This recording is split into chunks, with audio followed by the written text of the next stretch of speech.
Imagine waking up tomorrow and realizing there are no clocks, no phones, no alarms, yet somehow everyone still knows exactly what time it is.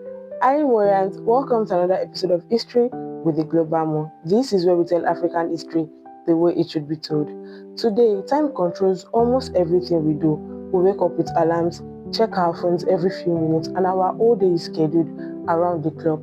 But there was a time when people lived their entire lives without wristwatches, alarms, or digital clocks, and somehow life still worked. So the question is, how did people measure time before clocks existed?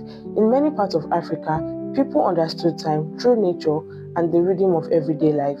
One of the most common ways people understood the time of the day was by observing the sun. When the sun began to rise, everyone knew it was morning and time to begin the day's work.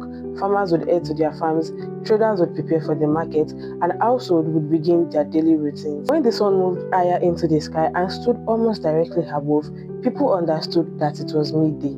And as the sun began to descend and the sky slowly changed color, it signaled that evening was approaching and it was time for people to start returning home. Animals also played a role in keeping time. In many places, the crow of a cock was more reliable than any alarm clock. The first crow often meant that night was ending, while repeated crowing signaled that morning had fully arrived. Another way time was measured was through market days. In several African cultures, market didn't happen every single day like they do now. Instead, they followed a cycle every 4 days, every 5 days, depending on the transition of that area. Because of this, people could say things like, oh, I'll see you on the next market day, or come back after 2 market cycles.